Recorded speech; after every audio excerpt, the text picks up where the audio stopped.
But it was a multi-decade streak that John Cena and the Undertaker was on a television show and they didn't draw 1 million people. And I think we should credit AEW for that. Ladies and gentlemen, if you did not know, that was my little segue to Tony Khan, and I believe, Vladi, the most embarrassing behavior of the tweets he sent prior to the Tuesday Night War, the Tuesday of the day, the day of, and the day after. It was like a petulant child did not get his way. And he came off unprofessional, he came off childish, and Vladi, let's just take a look at a couple of these tweets that you sent me. And I was like, there's no way. Is he really saying this? House of Wrestling tweeted, Wrestling House, at Wrestling House, that Triple H and Shawn Michaels look to send Tony Khan a message. Meaning, look, we are going to dump some of our biggest stars in this show to beat you. Because AEW beat NXT in the real war. If you want to say this was a dominant performance by NXT and they're the better brand, well then SmackDown and AEW are neck and neck because they had that head-to-head situation, right? So let's not go crazy. First of all, oh my God. So someone tweeted that, and Tony Khan responds, and here it is, folks, this is embarrassing right here. This was the one that bothered me the most, to be honest with you. And so Tony Khan responds to House of Wrestling with Triple H and Shawn Michaels look to send Tony Khan a message. He retweets it saying, I have a message for them. See you tonight at a special Tuesday night, hashtag AEW Dynamite Title Fight Tuesday, which two titles which are on the line often. Are the only ones on the line, even though they both changed hands. And he gives the specifics. But the big thing is, by the way, countering saying at least the first 30 minutes are commercial free and a big overrun tonight, which was like 3 minutes. Maybe it was 5 minutes. It was later. But he tweets a picture, and I forget the movie it was from. He tweets a picture of bald asshole, and obviously we know Triple H and Shawn Michaels don't exactly have the head of hair they had back in the late 90s. They are follically challenged. The alopecia is running amok, and it's not something to be mocked. Get Shawn Michaels' name out your fucking mouth. Anyway, bald asshole. This is embarrassing. So is he intimating that these two are bald assholes? That's the only way you can take it. And to call the head of creative of the company and the guy who's done it. I mean, it's one thing if these guys were just two jerk-off bookers. If it was Vince Russo, or if it was Bruce Pritchard, or if it was the dude from Impact, I wouldn't care. But Shawn Michaels, and you know I am not a fan of Shawn Michaels as a human being. I think he's a phony. Not at all. I don't like Shawn Michaels. I think he's a phony. I think his actions caused one of my favorite wrestlers to really have a much harder life than he needed to in Bret Hart. Because I don't want to go into it. We spend enough time talking about Shawn Michaels. But Shawn Michaels, at the end of the day, though, still is a legend in this business. Even as much as I don't love him, he's a top 5 in-ring performer of all time. Triple H is a top 25 guy in my estimation of all time. He was the top wrestling heel during the Attitude Era. And not only that, Triple H built a whole separate brand, which is now has its own television show on cable. Triple H has shown that he has, not only did he pay the dues, do the towns, work his way to be at the very top of this business as a pro wrestler for 2 decades, 14 world championships. I'm sure he had a hand in booking a couple of those, though, however. But the point is, he is now a guy who we've seen WWE with all their great production and all of their assets. Now with properly booked television shows, we see the genius of Triple H, a genius who you told me for 8 years now, maybe 9 years, I can't wait for Triple H to get the pencil on WWE main roster. He's going to do some great things. And you know what, folks? He is. So for Tony Khan to take a pot shot at Triple H, Triple H has taken pot shots at AEW here and there. We know he has. But to say bald asshole, it's like, holy cow, buddy. He comes off as a bigot. Well, it's just disrespectful to 2 legends in this business, is what it is. Extremely. He also threw shade at Vince McMahon like 3 days before that. And to go on to continue with that point they were making, in my opinion, Triple H and Shawn Michaels still have a lot of like credibility with other wrestlers that are younger and upcoming. And I would say if you go and ask many people in the AEW locker room, hey, if you ever had the chance, just hypothetically, whatever company want and like work with Triple H and or Shawn Michaels, would you want to do that? I'd say you probably get 100% people, 100% of them saying, yeah, absolutely. Yeah. I would love to have that moment, to have them check out what I do. And then here you have the owner throwing absolute disrespect to those two guys who have done it all, like you just mentioned. So this is where he comes off as a petulant kid who has an unlimited bankroll because of daddy. And he is one of the luckiest people on the face of the planet to go and be able to go and have his own company of wrestlers and get into a position like this to go and actually compete with those two legends. And when he has the moment to do it, he has enough time to get on his phone and to go and create that sort of crap. He's got to grow up. It's embarrassing. But that's not it, folks. We're not even close to the finish. And also, he said this prior. He said, someone said if Vince McMahon said what you said, he'd be vilified. He said, and then Tony Khan responded, I'm paraphrasing, here it is. If Sir Vince McMahon said what I said, it would be the least of his alleged misdeeds. And so, I mean, come on. That's not necessary either. As much as I don't mind it, you're not a mark on the internet. You're not one of these tribal jerk-offs. You're the goddamn owner of the company. You're the CEO. Do you think that's a good reflection on for WB Discovery? No. You think they want to see a CEO acting like that? No, you don't. They want him to act like, because there's a difference between shade and disrespect.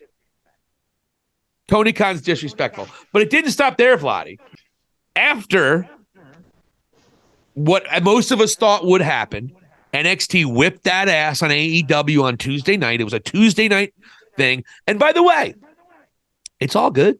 Not a big deal. I predicted it. Dude, you still did 600,000. Wasn't bad with all the competition. So as we see at NXT 921 to AEW 609, so over 300,000, which again is 50% more than what AEW's thing was. So it's almost an extra 300,000. But Tony Khan, instead of just saying, first of all, Tony Khan shouldn't have said anything. Like, stop getting so uptight with the ratings. Worry about keeping your show on the air. So Tony says this in his sour grapes of the moment, and I almost feel like this should be on Truth Social. This week, 2 active decades-long ratings streaks from 2 great legends were ended, with all due respect, until this week's head-to-head AEW on TBS versus WWE on USA. Neither John Cena nor Undertaker had ever been on a WWE show with under 1 million total viewers plus under 400K demo. Is that your spin of the fact that they drew over 300,000 more than you and you only drew 600,000? Is that your spin that it was a win? Granted, he's 100% accurate, but Jesus Christ, Tony, just sit a couple plays out, pal. Yeah. And with all due respect, because he changed the wrestling business for the better. And until he does some really fucked up things, that's always going to be the case. But dude, my dude, I love you. This was an embarrassment. This was a disaster. You lost. It was not your night. It's just the way it is. Be proud of the fact you're putting on good shows, and your last several pay-per-views have been great. AEW is in a good place creatively right now. They don't need this. And the other thing it does, Vladi, same with your boy CM Punk, it overshadows what is happening on screen and the people who are risking their asses and risking their health trying to put the best show for him. It overshadows them. Take the L. L's will come and go. Act like you've been there. So you take in consideration that he threw shade at Triple H and Shawn Michaels, and then a few hours later, he basically gets passive-aggressive. It was disrespect. It wasn't shade.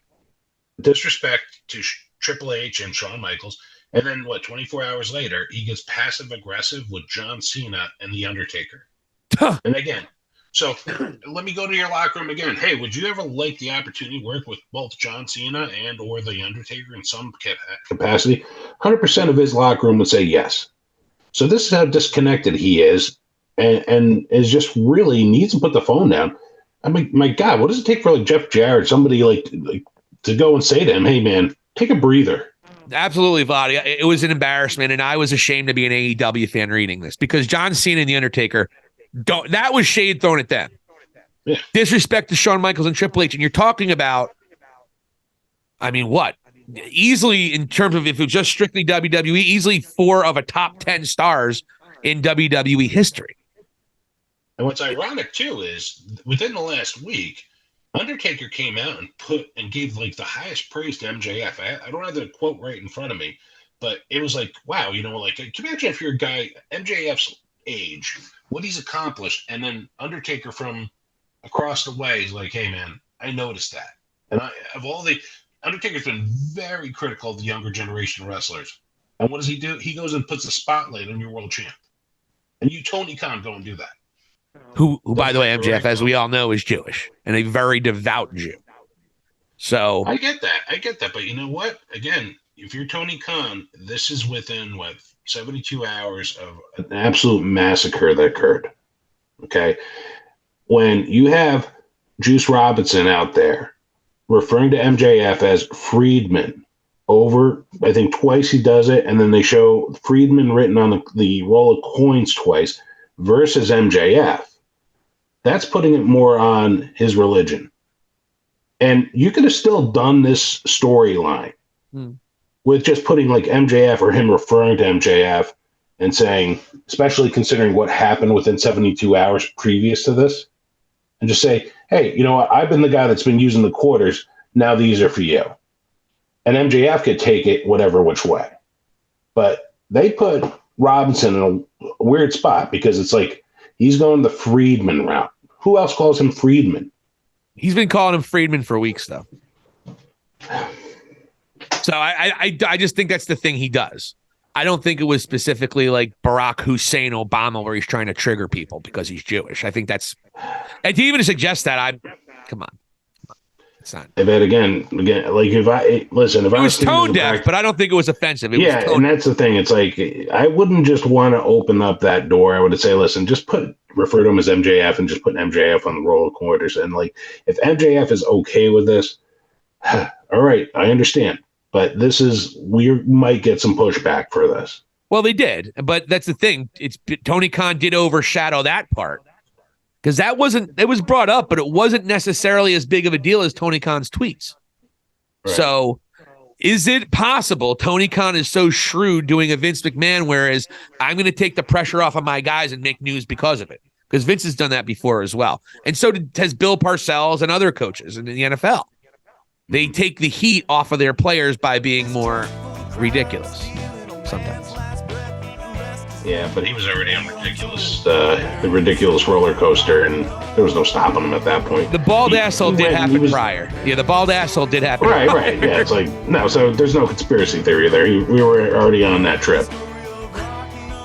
Yeah, and hopefully a couple talents, Chris Jericho pulled him aside.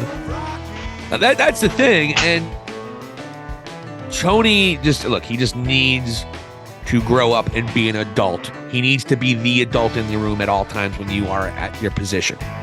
And he's not. And he's been bullied. He's been pushed over. He's been a welcome doormat. Again, his money is the reason they can do it, but he really needs to maybe have a hands-off role in certain areas and just stop tweeting because you look like a child in comparison to Triple H. Thanks so much for watching High Spots and Cheap Pops, everybody. This is Silicon Steve Alley, and as always, hit the subscribe button, and here endeth the lesson.